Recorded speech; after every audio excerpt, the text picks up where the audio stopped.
DM অফিসে যেতেছি, কারণ আমরা এই 17 তারিখ আমরা রাস্তায় বলছিলাম মাছি এবং দুর্গন্ধের লাগিয়া রতন দেবনাথের পোলট্রি ফার্মের দুর্গন্ধ মাছির জন্য আমরা থাকতে পারি না, খাওয়া দাওয়া করতে পারি না।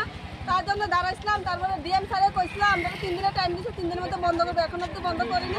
তার জন্য আমরা আবার বিক্ষোভ নিয়ে যাচ্ছি। কি অ্যাকশন নিয়েছে?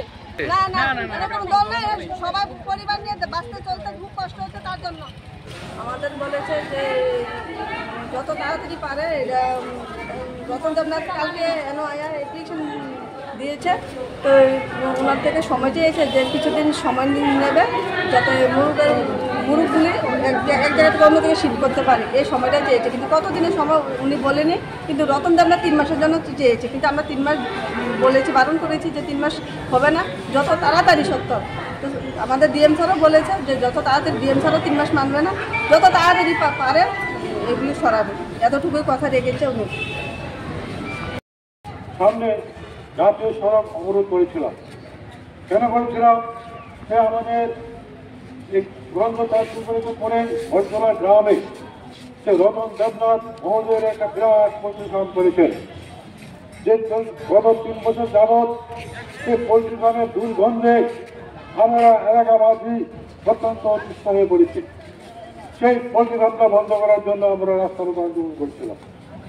সেই পোলট্রি ফার্মের ধরুন ছেলেমেয়েরা লেখাপড়া করতে পারছে না, মানুষের রান্নাবান্না করতে পারছে না, সেখানে যারা সাধু সন্ত বাজে সেখানে তারা পূজা পালন করতে পারছে না, গৃহ সারা দিন মাটির ওপর 24 ঘন্টায় মাটির উপরকে তার প্রতিফলন করার জন্য আমরা বারবার এলাকাবাসীর পক্ষ থেকেই রতন দেবনাথের কাছে আবেদন করেছিলাম।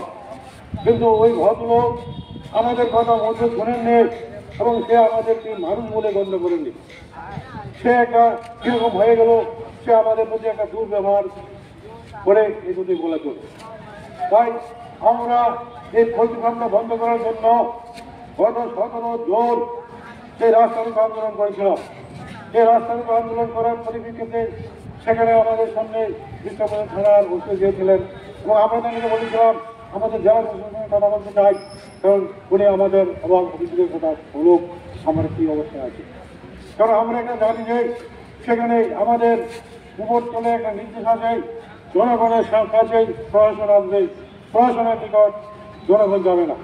সেই পরিপ্রেক্ষিতে মাননীয় জেলা শাসক আমাদের সাথে গিয়েছিলেন এবং কথা বলেছিলেন এবং প্রতিশ্রুতি দিয়েছিলেন 3 দিনের মধ্যেই পোলট্রি ফার্মরা, ওই দিনই বলেছিলেন পোলট্রি ফার্মটা আমরা বন্ধ করবো।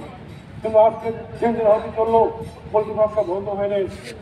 উপরন্ত আজকে সকাল 10টার দিকে ওই রতন ফার্মের কিছু লোক এসে ওই একটা দোকানে গরমকালের 4 দোকানে বসে বসে কিছু লোককে ডাকলেন এবং বললেন যে পোলট্রি ফার্মটা তো বন্ধ করা যাবে না, উনি অনেক টাকা খরচ করে করেছেন, ভালো বোঝা করেছেন। কিন্তু আপনি যে বললেন পোলট্রি ফার্মটা মানুষ এলাকা থাকতে পারে কিনা, মানুষের ছেলেমেয়েরা লেখাপড়া করতে পারে কিনা, সেই কথা কি একবার আপনি চিন্তা করছেন? মানুষের জীবনযাপন নিয়ে কি আপনি একবার ভাবছেন? মানুষ তাকে বাঁচবে, তার মনে সব কিছু হবে।